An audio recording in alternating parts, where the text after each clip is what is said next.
두 사람이 있습니다. 아버지는 딕이라고 하고 또 아들의 이름은 릭이라고 합니다. 이 아들 릭은 태어날 때부터 이 뱃속에서 탯줄을 목에 잘못 감겨서 태어날 때 이제 뇌성마비로 태어나게 되었습니다.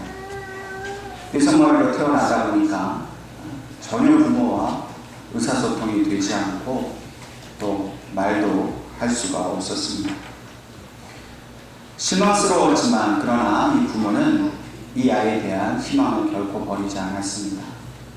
아이가 조금씩 자라는 따라 아이에게 살아갈 수 있는 한 가지를 가르쳐 주었습니다. 끊임없이 반복하고 가르치면서 특별히 컴퓨터를 가르쳤습니다. 자판을 두드려서 그 자판을 통해서 부모와 대화할 수 있도록 힘들었지만 계속해서 가르쳤습니다. 어느 날 이제 그 자판을 통해서 엄마, 아빠 라는 말을 이제 하게 되었습니다. 그리고는 얼마 지나지 않아서 자기 어떤 그 욕구를 그 컴퓨터를 통해서 표현을 하게 되었습니다. 제일 처음으로 이 닉이 표현한 자기 욕구는 바로 달리고 싶어요 라는 것이었습니다. 부모는 너무나 기뻤습니다. 이 아이가 자기의 의사를 처음으로 표현했다는 것을 너무나 기뻐했습니다. 그러면서 또 한편으로는 이 부모는 깊은 감명을 받았습니다. 아무것도 몸을 움직일 수 없는 이 뇌성마비인 자기 아들이 달리고 싶다라는 그런 의사를 표현한 것에 대해 이 부모는 깊이 생각을 하기 시작했고 결국 이 아버지는 직장을 그만두고 이 아이를 휠체어에 태워서 그 아이와 달리기 시작했습니다. 아들이 15살 되던 해에 처음으로 자선 마라톤 대회에 이 아버지와 또 휠체어에 탄 이 아들이 출전을 하게 되었습니다. 결과는 끝에서 두 번째로 완주를 하였습니다. 이날 처음으로 마라톤을 완주한 이날 이 아들은 자신의 느낌을 이렇게 표현했습니다. 나는 태어나서 처음으로 장애를 느끼지 못했다. 아버지와 아들은 계속해서 달리는 훈련을 하고 연습을 했습니다. 그리고 1981년 보스턴 마라톤 대회에 출전을 했습니다. 그런데 그만 중도에 이 아버지가 포기하게 되는 상황이 되었습니다. 그럼에도 불구하고 이 두 사람은 포기하지 않고 또 훈련하고 또 훈련해서 그 다음 해에 그 보스턴 마라톤 대회에 또 다시 출전을 하였습니다. 결과는 2시간 40분 만에 그 코스를 다 완주하고 그것을 마쳤습니다. 너무나 감격스러운 일이었고 또 너무나도 보람된 일이었습니다. 그런데 이 아버지와 아들은 도전을 멈추지 않았습니다. 더 큰 꿈을 꾸었습니다. 그래서 이제는 철인 3종 경기에 도전하기로 하였습니다. 사람들 말렸습니다. 마라톤이면 됐지. 이 철인 3종 경기는 정말 견딜 수 없다. 너무 힘든 일이라고, 할 수 없는 일이라고 다 말렸습니다. 그런데 이 아버지와 아들은 포기하지 않았습니다. 혹독한 훈련이었지만 이 아버지는 아들과 함께 그 모든 훈련을 하고 마침내 철인 3종 경기에 도전을 하게 되었습니다. 이 철인 3종 경기는 처음에 수영을 합니다. 아들이 수영을 할 수 없으니까 아버지는 고무보트에 아이를 뉘어서 묶어놓고 3.9km의 거리를 아버지는 이 아들을 끌고 그 수영을 마칩니다. 그 다음 해야 할 일은 사이클을 타는 겁니다. 아이를 휠체어에 태워서 뒤에 묶고 무려 180km를 이 아버지는 사이클을 달렸습니다. 그리고 이제 마지막으로 남은 코스가 바로 마라톤입니다. 42.195km를 아버지는 휠체어에 탄 아들을 밀면서 그 마라톤을 했습니다. 이 철인 3종 경기는 17시간 안에 들어와야 그의 그 기록을 인정해 주었습니다.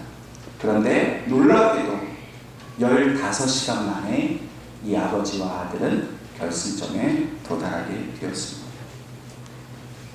많은 사람들이 이 두 사람의 노력에 대해서 경의를 표하고 그 사람들이 한 일을 칭찬하였습니다.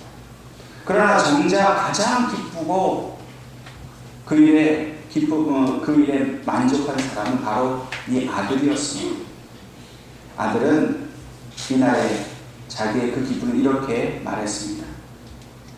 아버지는 내 날개를 받쳐주는 바람입니다. 그리고는 빌립보서 4장 13절의 말씀을 고백했습니다. 내게 능력 주시는 자 안에서 내가 모든 것을 할 수 있느니라. 사실 아들은 아무것도 한 게 없습니다.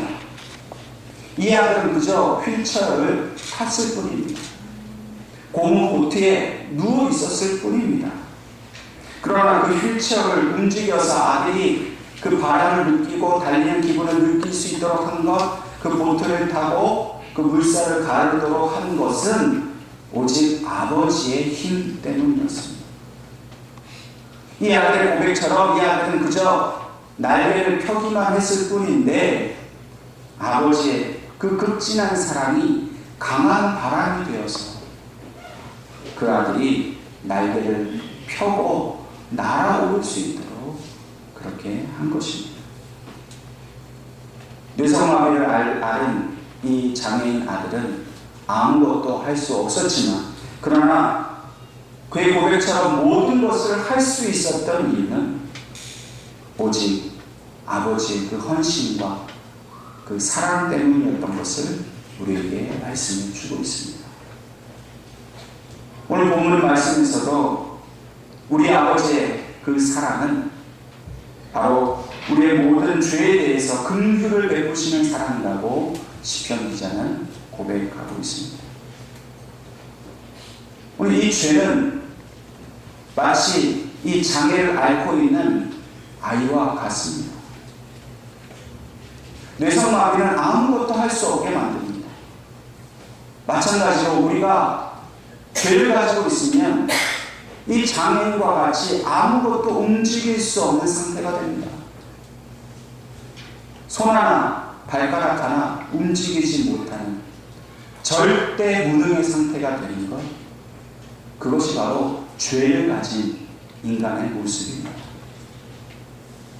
그런데 우리의 아버지이신 하나님, 그렇게 무능한 죄 가운데 있는 우리를 그냥 내버려 두시는 것이 아니라, 그리고 그 죄로 인하여 우리를 책망하시고 야단치시고 벌 주시는 것이 아니라 오히려 죄로 말미암아 무능해지고 하나님 아버지 앞에 나올 수 없는 우리들을 하나님의 사랑으로 우리가 이 세상에 살아갈 수 있도록, 하나님 앞에 나올 수 있도록 강한 힘으로 우리를 끌어주고 계시다는 사실입니다. 오늘 본문의 말씀을 기록한 다윗은 이 하나님 아버지의 사랑을 넘치도록 경험하였습니다. 사실 다윗도 하나님 앞에서 큰 죄를 지은 죄인이었습니다. 나는 이 죄 때문에 더 이상 하나님을 아버지로 모실 수 없다 생각했습니다. 절망했습니다. 장애가 아들을 무능하게 만든 것처럼 다윗도 이 죄 때문에 나는 아무것도 할 수 없다 생각했습니다. 그러나 놀랍게도 다윗이 만난 아버지는 그를 그 무능에서부터 풀어주셨습니다. 하나님 아버지 사랑으로, 그 긍휼히 여겨주시는 사랑으로 그가 그 모든 무능함을 끊고 하나님 앞에 당당하게 자녀로 살아갈 수 있게 하신 그 은혜를 경험하게 된 것입니다. 본래 이스라엘 사람들이 제일 두려워하는 것은 바로 죄입니다. 그들은 모세로부터 받은 그 모든 율법의 말씀 중 한 말씀이라도 어기게 되면 하나님 앞에 진노를 당하고 죽임을 당하게 된다는 사실 때문에 그들은 두려워하고 고통스러워했습니다. 구약 성경에는 365가지의 하지 말라 하시는 율법이 있습니다. 364가지를 다 지켜 해놨다 하더라도 하나의 그 율법을 어기면 그 나머지 모든 율법을 어긴 것처럼 하나님 앞에 징계를 받게 되어 있었던 것이 바로 이 이스라엘 백성들이 가지고 있었던 율법입니다. 그래서 이스라엘 백성들은 364가지의 이 율법을 잘 지켰다고 하나님께 칭찬 얻기보다는 한 개의 율법을 어겼다고 하나님 앞에 불호령을 받고 책망받는 것을 늘 두려워하면서 살았습니다. 하나님을 사랑의 하나님으로 여기지 못하고 하나님은 진노의 하나님, 불과 같은 하나님, 나의 자그마한 잘못에도 절대 용서하지 않고 거기에 죽음이라는 형벌을 내리시는 하나님, 그 두려움과 공포 가운데 살았던 것이 바로 이스라엘 백성들의 삶이었습니다. 그러나 그것은 아버지에 대한 오해였습니다. 하나님은 절대로 그 한 가지 죄 때문에 그 아들을 죽이시는 분이 아닌 것을 다윗은 알게 되었습니다.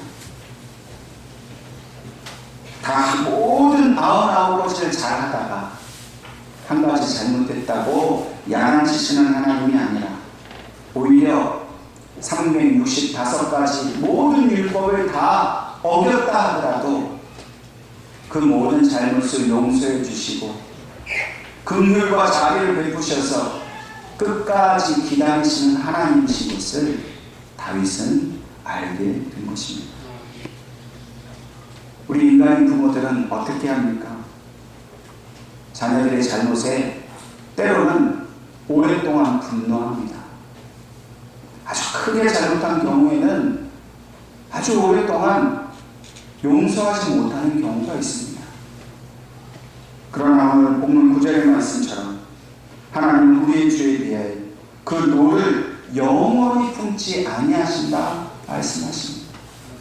오히려 긍휼을 베푸시고 은혜로서 우리에 대해서 길이 참으신다고 말씀하십니다.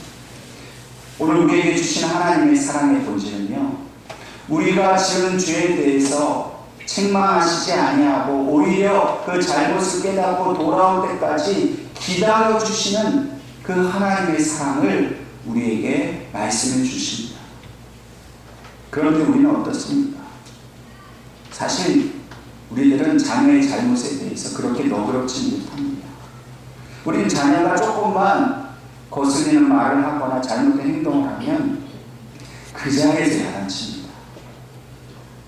물론 아이의 행동을 바르게 잡아서 잘 이렇게 살 수 있도록 교훈하기 위한 그런 지책이기도 하지만 대부분 보세요.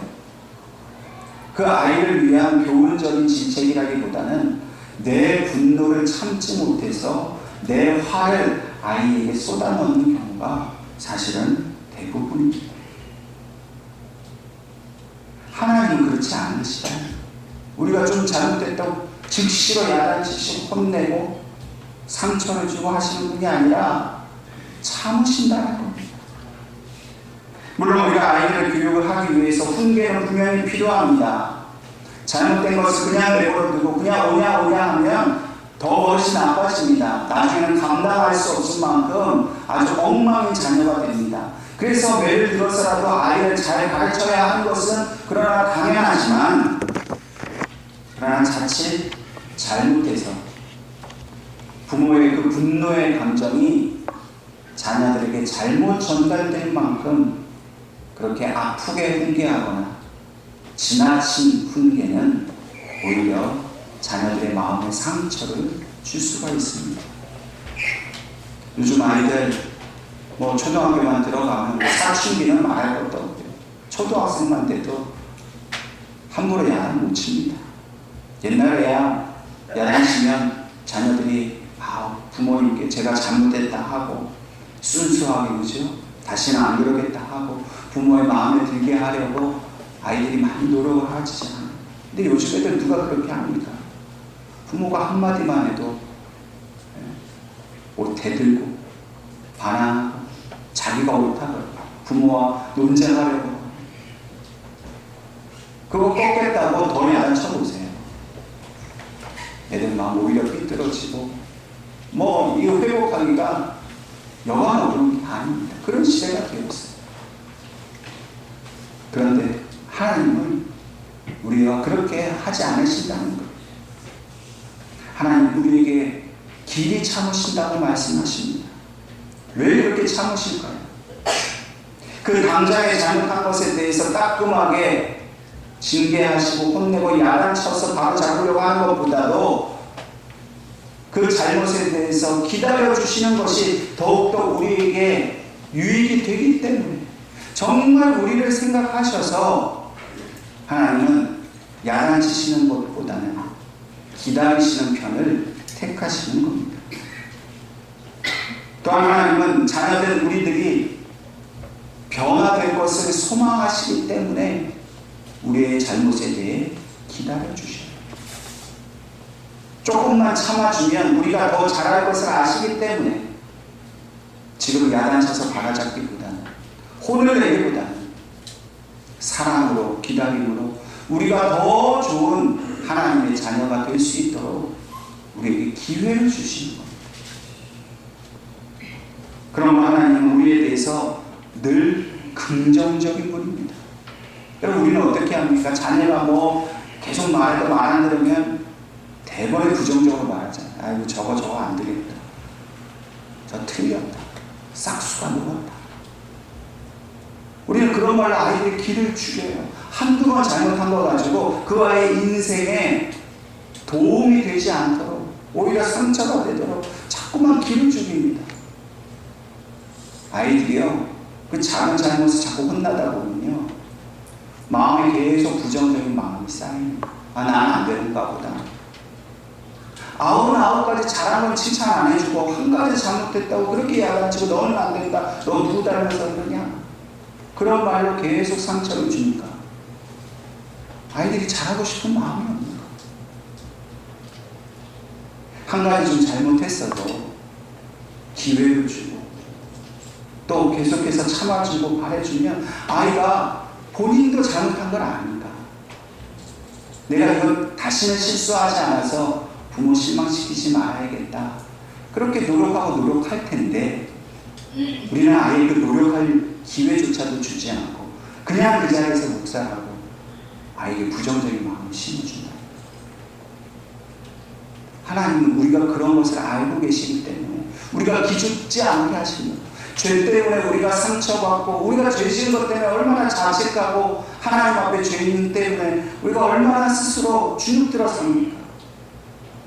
근데 하나님은 주눅들지 말라는 거예요. 너는 내 아들이기 때문에 내 딸이기 때문에 잘할 수 있다. 지금 네가 비록 이 잘못을 했어도 내가 너 야단쳐서 혼내는 것보다 더 중요한 것 오히려 더 큰 사랑으로 너를 격려하고 품어주고 기다려줌으로 인해서 너가 더 좋은 나의 자녀가 되는 것 그날을 하나님은 기다리시기 때문에 오늘 우리가 잘못을 해도 혼내시려고 하신 것이 아니라 더 큰 사랑을 우리에게 가르쳐 주시는 거죠. 어떤 분들은 우리의 환란이 지속되는 것은 우리가 아직도 내 잘못을 깨닫지 못해서 그런 것이다. 그렇게 말을 합니다. 그래서 우리가 깨달을 때까지 잘못을 회개하고 돌아올 때까지 하나님이 계속해서 환란을 주신다. 그렇게 말을 합니다. 그러나 오늘 본문의 말씀은 그렇게 말씀하지 않습니다. 여러분 10절 말씀 다시 한번 보실까요? 10절 말씀에 우리의 죄를 따라 우리를 처벌하지는 아니하시며 우리의 죄악을 따라 우리에게 그대로 갚지는 아니하셨습니다. 인간 부모인 우리는 잘못하면 그 잘못한 대가 대우를 냅니다. 더 혼냅니다. 근데 하나님은 어떻게 하셔요? 절대로 우리의 잘못에 대해서 처벌하지 아니하시고 갚지 않으신다고 말씀하십니다. 하나님이 무능력해서 뭐 좀 이렇게 사람이 물러서 우리를 야단칠 줄 몰라서가 아니에요. 여러분, 하나님이 진짜 우리의 잘못에 대해서 그대로 갚으시면요, 우리가 감당 못합니다. 구약의 율법에 죄에 대한 징벌이 뭔지 아세요? 죽음입니다. 아무리 작은 죄를 저질렀어도요, 그 죄에 대한 대가는 죽음이에요. 우리의 죄에 대해서 그대로 갚으시면요, 우리는 그냥 그 자리에서 죽는 거예요. 하나님은 우리가 죄 때문에 하나님 앞에서 죽는 것을 원치 않으십니다. 여러분들의 자녀들이 좀 잘못했다고 여러분들이 그 자녀에게 죽음의 벌을 내릴 수 있겠습니까? 그렇게 할 수 있는 부모는 아무도 없어요.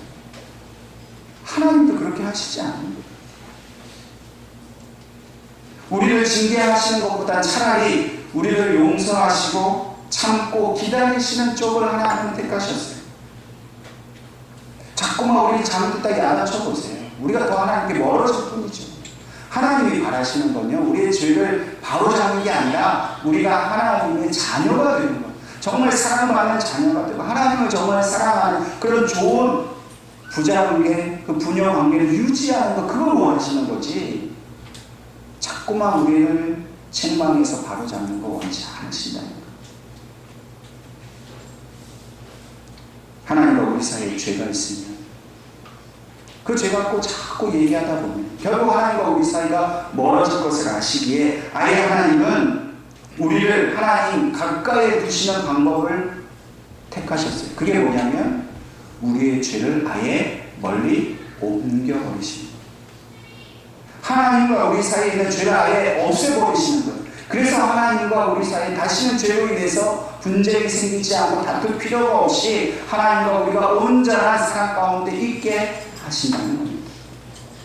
오늘 보면 11절과 12절 말씀을 보면 하나님은 공간적인 이미지를 사용하셔서 하나님의 그 무한한 사랑, 우리를 가까이 두고 자녀로 삼으시는 그 사랑을 우리에게 설명해 주고 계십니다. 11절 말씀에 하늘이 땅에서 높음같이 그를 경외하는 자에게 그의 인자하심이 크심이로다 말씀하십니다.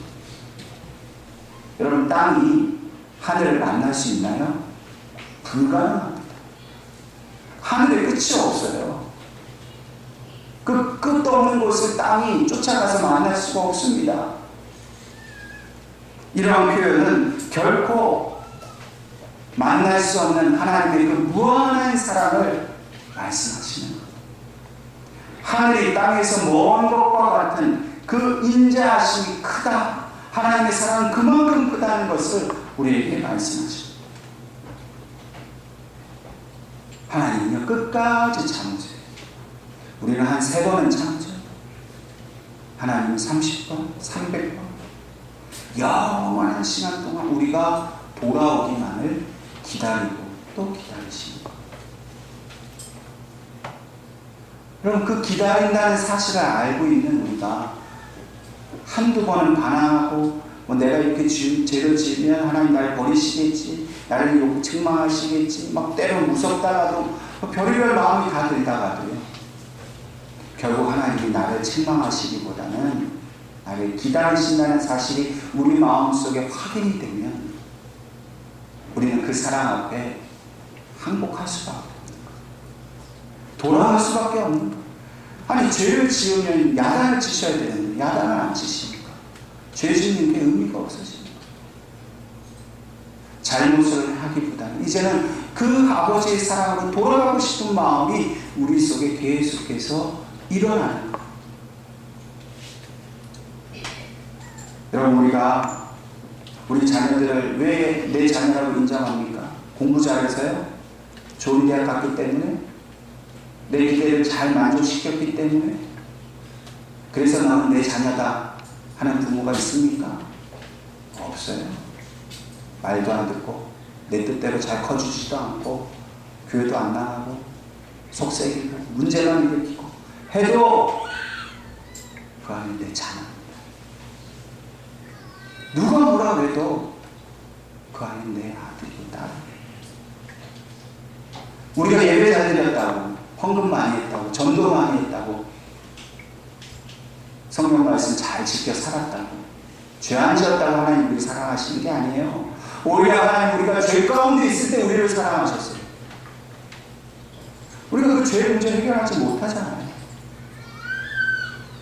자꾸만 반복되는 죄로 넘어지고 교회도 잘 안 나오고 때로는 그냥 교회 와야 되는데 놀러 가버리고 환란이 올 때는 어쩔 때 하나님 없다 그러기도 하고 하나님 의심하기도 하고 영 하나님 앞에서 그냥 그렇게 죄인으로서 몹쓸 사람이 되어 있는데도 하나님은 우리를 끝까지 사랑하신다는 거예요. 돌아오길 기다리신다는 거예요.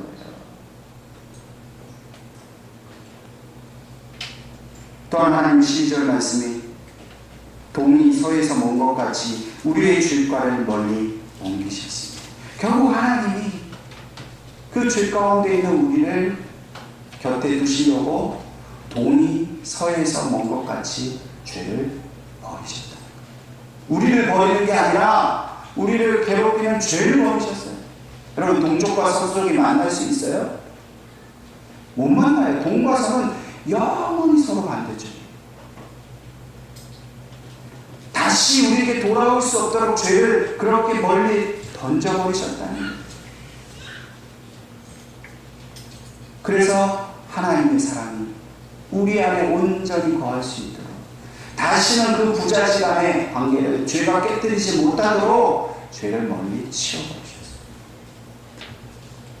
여러분 어떻게 그 죄가 우리에게서 멀리 떠나갑니까? 영원히 우리에게서 사라질 수 있습니까? 방법이 있지요. 하나님이 자기의 아들을 우리를 위하여 내어주심으로 우리의 죄를 영원히 던져버리셨어요. 그 아들이 우리의 죄를 대신하여 죽으시게 하심으로써 우리를 이제는 죄 없는 하나님의 자녀라고 받아주신 거예요. 본래 우리는 아버지의 자녀가 될 수 없는 죄인이었습니다. 그런데 아들을 죽이고 아들을 버리고 우리를 대신하여 양자를 삼으셨습니다. 여러분 하나님이 아브라함에게 그것을 가르쳐 주셨어요. 이삭을 바치라 했습니다. 아들을 버리라고 가르쳐 주셨어요. 할 수 없는 요구였지만 아브라함은 순종했어요. 그런데 하나님이 그 아들을 살려주셨어요. 아브라함에게 내가 너희를 사랑하는 마음이 이와 같다는 것을 이 사건을 통해서 아브라함에게 가르쳐 주신 거예요. 아들을 잃었지만 다시 그 아들을 회복하는 기쁨이 무엇인지를 가르쳐 주신 거예요. 결국 아브라함은 모든 믿는 자의 조상이 됐어요. 아브라함의 자녀들, 그 믿음을 가진 자는 이렇게 아버지의 사랑 가운데서 살아야 된다는 것을 이 아브라함 사건을 통해서 우리에게 말씀해 주신 거예요. 또한 송영원 목사님을 아시죠? 그 송영원 목사님은 여순관란 사건 때 자기 친아들 둘을 잃었습니다. 공산주의자 그들이 자기 아들 둘을 끌고 가서 총살을 시켰어요. 근데 그 총살을 시킨 그 원수를 자기의 양아들로 삼았어요. 왜요?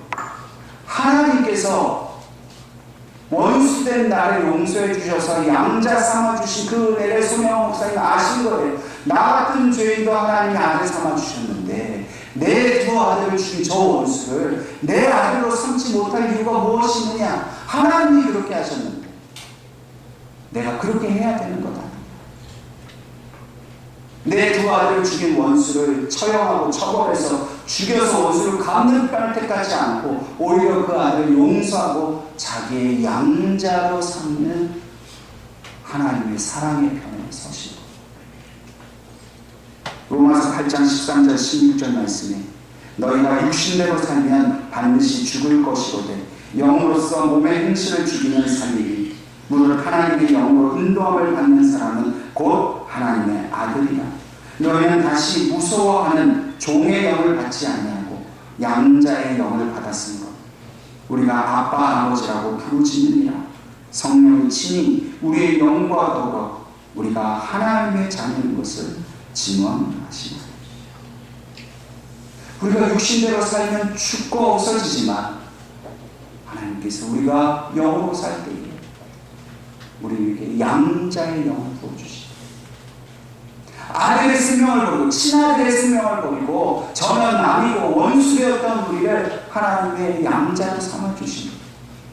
그래서 하나님이 사랑이시라는 사실을 우리에게 보여주신 거예요. 아들에게는 아들을 버린 아버지, 잔혹한 아버지일지 모르지만 우리에게는 원수까지도 용서하시는 그 아버지의 사랑을 가르쳐 주신 거예요. 아버지의 사랑이 십자가에서 완성되었습니다. 때로 여러분들의 문제 가운데, 환난 가운데, 어려움 가운데 하나님이 정말 나를 사랑하시는 게 맞는가 의심이 되는 분이 계시다면 오늘 이 말씀을 분명히 기억하십시오. 하나님 절대 우리를 벌하시는 분이 아닙니다. 내가 이걸 잘못했기 때문에 하나님 나에게 벌 주시나 보다. 그건 율법의 생각이지 하나님의 은혜의 마음이 아닙니다. 하나님이 이미 우리의 모든 지은 죄를 앞으로 지을 죄까지도 다 십자가에서 다 용서하셨어요. 근데 우리는 절대 용서받지 못한다. 내가 이 죄에 졌기 때문에 내가 이 고난을 하면 당연하다. 그렇게 하나님의 사랑이 없는 것처럼 우리가 살아가고 있다는 겁니다. 여러분 절대 낙심하지 마십시오. 하나님이 나를 벌하신다, 나에게 환난 주신다고 그렇게 생각하지 마세요. 십자가에서 그 사랑을 다 이루시고 지금도 우리가 회개하고 돌아오기만을 하나님이 기다리십니다. 그렇기 때문에 아버지의 사랑이 의심되고 때로 인생의 짐이 무거워 견딜 수 없을 때 우리는 다시 아버지의 사랑으로 돌아가야 합니다. 두 팔 벌려 우리가 돌아오기만을 간절히 기다리고 계세요. 돌아가기만 하면 됩니다. 그분의 품에 안기기만 하면 하나님 절대로 우리가 무엇을 했느냐고, 너 왜 이렇게 했느냐고, 돈 어디다 갖다 썼냐고 절대로 물어보지 않아요. 내가 너한테 주는 데가 얼마인데 그거 어떡하고 이렇게 이런 걸로 나이도 않느냐고 책망하지 않으시고, 탕자의 비유를 아시잖아요. 그 돈 다 아버지 재산 절반을 갖다 버린 자식 한 말도 물어보지 않고 그 아버지는 오히려 죽었다가 산 내 아들을 위해 잔치를 벌였어요. 하나님은 이 시간 우리가 돌아가고자 하는 마음을 하나님 앞에 나온 걸 아시기 때문에 하늘나라에 지금 잔치를 벌이시고 내 사랑하는 아들이 죽었다가 살아왔다고 기뻐하시고 기뻐하시고, 여러분 그 아버지 사랑으로 돌아가시기 바랍니다. 잊지 않기를 바랍니다. 그 영원한 아버지 사랑이 우리와 영원토록 함께 하신다는 사실을 알고 그 사랑을 감격하고 기뻐하고 그 사랑의 힘을 의지하면서 어떤 환난과 어려움이 와도 당당하게 아버지의 사랑이 있어서 나는 살아간다고 여러분 선포할 수 있기 바랍니다. 여러분들의 자녀도 마찬가지예요. 좀 잘못했다고 바로 그 자리에서 야단치지 마세요. 애가 주눅듭니다. 뭐 못합니다. 또 혼날까봐. 그냥 사랑한다고 얘기해 주세요. 괜찮다고 얘기해 주세요. 그 아이에게 소망을 가지세요. 너는 잘할 수 있는 아이. 지금 좀 잘못했지만 너는 정말로 귀한 하나님의 자녀이기 때문에 잘할 수 있다. 기회를 주세요. 그럼 그 아이는요, 비록 자기 능력이 좀 부족하고 재능이 부족해도 세상에 기죽지 않습니다. 왜요? 끝없이 사랑해주는 부모의 사랑이 내게 있기 때문에, 그 아버지의 사랑이 있기 때문에, 내가 어떤 잘못을 해도 나를 품어주는 아버지의 사랑이 있기 때문에 그것이 그 아이를 세상에 살아갈 수 있는 힘이 되게 하는 겁니다. 그래서 고난이 와도 환난이 와도 절대 쓰러지지 않고 그 아버지의 사랑 때문에 인생을 승리하며 살아갈 수 있는 거예요. 저와 여러분에게도 이 아버지의 사랑이 있습니다. 절대 기죽지 마세요. 환난을 온다, 좀 어려운데 생겼다고 낙심하지 마세요. 우리는 끝내 우리 주님처럼 세상을 이긴 자가 될 것입니다. 이 사랑을 가지고 살아가실 수 있기를 주님으로 축원합니다.